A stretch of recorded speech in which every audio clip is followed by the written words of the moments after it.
All right, so I'm gonna feed the streets of the Filipino boxing community, and I'm gonna talk about one of the biggest names in Filipino boxing, and that is none other than John Riel Casimero. Yes, that John Riel Casimero. He's still hanging around. They keep trying to get rid of him. They keep trying to say, "Hey, Casimero, get up out of here. We don't want you here no more." And all Casimero keeps doing is he keeps whacking these guys out of there.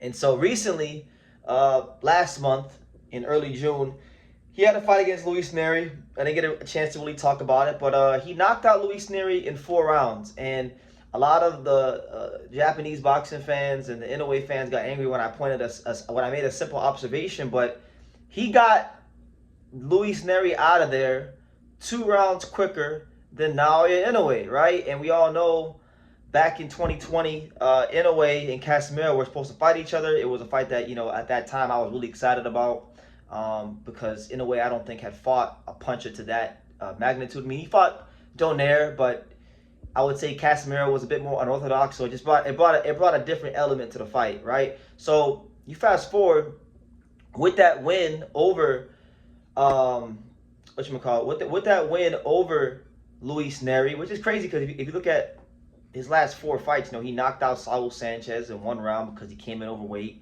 Then he lost to Kiyonosuke Kameda, who's a fringe contender at best.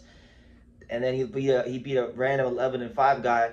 Then he knocked out Neri. He's been really up and down. You don't know what you're gonna get on Casimiro. He's very unpredictable, and that's kind of one of the things that makes him exciting. But if you look at where he's at right now, with all these wins he's been getting, with his most recent being against Luis Neri, John Riel Casimero is now placed as the number 4 ranked WBO contender. And this is very interesting because when you look at who's ranked above him, you have Sam Goodman, who's number 3, but Sam Goodman's not going to fight Casimero because Sam Goodman's going to fight Ryosuke Nishida, right?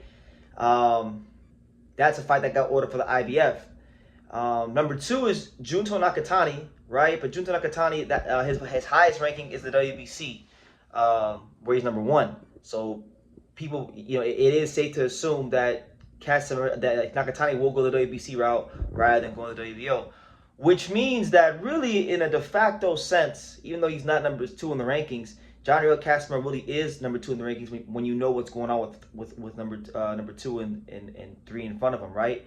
So the number 1 ranked contender in the WBO is his fellow Filipino, hard punching Filipino, Carl James Martin, and I think that's a fight that could be done. I like that fight. Carl James Martin, to my understanding, if I'm not mistaken, he's a Sean Gibbons fighter.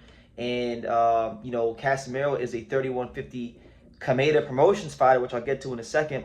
So they've done, I know from myself going to Japan and watching some of their cards that they've had fighters, they've done business before. So if they've done business before, they can definitely do business after, now, here in the present, when it comes to Carl James Martin and John Riel Casimero. And I think that's a dynamite fight. I think that's an absolute huge fight for Filipino boxing. I think it's a massive fight for the super bantamweight division. I just don't know if John Riel Casimero will get the opportunity at the top level with some of the boxing's big power brokers, because Casimero has come in overweight. He's had many bouts of unprofessionalism, and that just might not fly. It might not fly with certain people. So we'll see how it goes. Now, there's been a lot of talk in the hardcore degenerate, Asian boxing community, the boxing community at large. Is there a pathway to make Casimero versus Inoue? Because there has been reports that Shingo Inoue would rather his son stay at 122 pounds, or not so much that, but retire from boxing. And he's highlighted the fact that going to featherweight is a challenge. And fighting guys like Angelo Leo, Rafael Espinoza, and Bruce Carrington, and Figueroa, it's going to be very challenging. And they've been trying to build Inoue's body up for that for the last 2 years, and they still don't feel like it's worth going up there, right?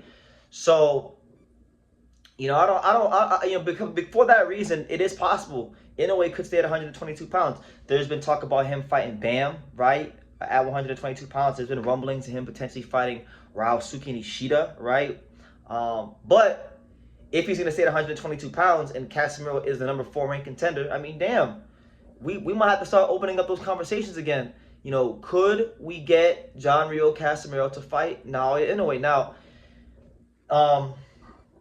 I don't care nobody says. I really don't care nobody says. I know Casimero's 37. I know he wouldn't really have much of a chance in most people's eyes against Inoue, and I wouldn't really give much of a chance at this stage, to be honest, either. You know, six years ago, I would have given him more of a chance, but now, not so much. But it's a massive fight. I think anybody would be lying to themselves if they didn't at least acknowledge the fact that if Inoue and Casimero ever fought each other, it's a massive fight for the division, for Asian boxing, for Filipino boxing, for Japanese boxing, for boxing in general. It's a big fight because Casimero, I don't know what it is. Maybe the Filipinos that are watching this video could tell me. For some reason, Casimero is really galvanized. He's got the whole Filipino boxing community behind him. You know, I remember. I mean, when you look at some of the videos that get posted with him and what he does, you know, he gets crazy numbers. He gets a lot of support. Everything he does amongst the Filipinos is news. And Inoue is Inoue. He's a global superstar at this point in the sport of boxing. So you put those two things together, you get a massive fight. But I think ultimately, you know, I'm really clutching that straw here. They're probably not going to fight. And I'm not really too bothered if they fight. But, I mean, damn, Inoue's not going to featherweight. And he's hanging around 122. And he's hanging around 122 so long, super bantamweight so long, that Casimero might F-Ron become a mandatory challenger. Then what's he going to do? You know? We'll see how it goes. But from a political standpoint, the politics probably wouldn't allow it. You know, Inoue is with Ohashi. Ohashi works directly with Mr. Honda. Casimero, he works with the outcast of Japanese boxing, which is 3150 Kameda Promotions. So odds are they're not going to fight each other for that reason. You know, anybody who knows anything about Japanese boxing knows that the Kamedas are not liked in Japan, and they have a hard time even sanctioning fights there sometimes. That's why they got to move over their cards to Kyrgyzstan, where Bivol's from, that one country. They got to go over there, right? So that right there, you know, generally speaking, most of the time, damn near all the time, Kameda and Honda and Ohashi, they don't really do business together. The Osaka boxing scene and the Tokyo boxing scene, they're a bit isolated. So it just is what it is. That's the realities of Japanese boxing. Those are things that exist all around the world, not just here in America. But Casimero recently pledged his allegiance to Kameda Promotions, and I'll read you guys what he said, because I think this is a big deal. You know, Kamedas aren't liked, so to get a guy like Casimero with his name to be behind you, it says a lot. He said, I quote, "To Kogi Kameda, this number 4 WBO war ranking is not just my achievement, it's yours too. When I was at my lowest, you were the one who believed in me. You gave me an opportunity when many people had already counted me out. Your trust, support, and confidence gave me the motivation to climb back to the top. I truly appreciate everything you've done for me. This ranking is only the beginning. I will continue working hard, and I promise to give my best in every fight. My goal is to become a world champion again and prove that your belief in me was never misplaced. I am proud to represent 3150 Promotions under the leadership of Kogi Kameda. Thank you for standing by me. The journey isn't over. We're just getting started. Let's make history together." End quote. So look, man, that says a lot, man, because this boxing game is cold, it's ruthless, and when people give you the cold shoulder and turn your back on you in this sport, they really give you the cold shoulder and turn your back on you. So when somebody picks you up at your lowest and believes in you and invests in you, you gotta do right by those people, and you gotta give your best put your best foot forward. So I think Casimero's gonna do that. My personal opinion, and I'm gonna give my opinion right about 3150 Promotions. Like, obviously Mr. Honda and Ohashi have had a lot of success doing business how they do it in Japan, and I'm not gonna talk bad about those people. But I think the Kamedas they put together some good cards.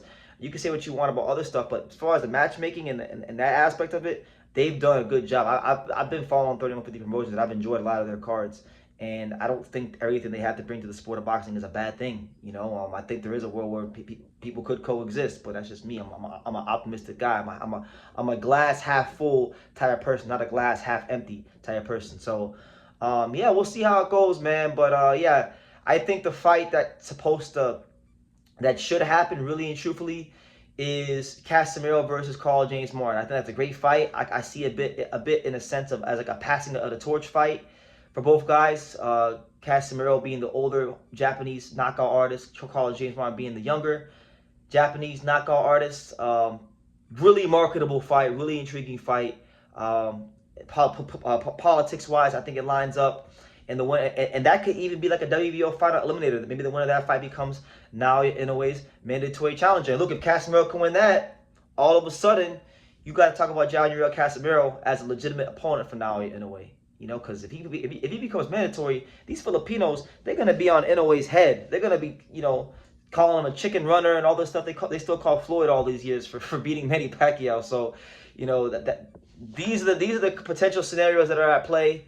And I just wanted to highlight them here on True School Sports. So let me know what you guys think in the comments down below. Make sure you guys take the time to subscribe. And I will see you in the next video.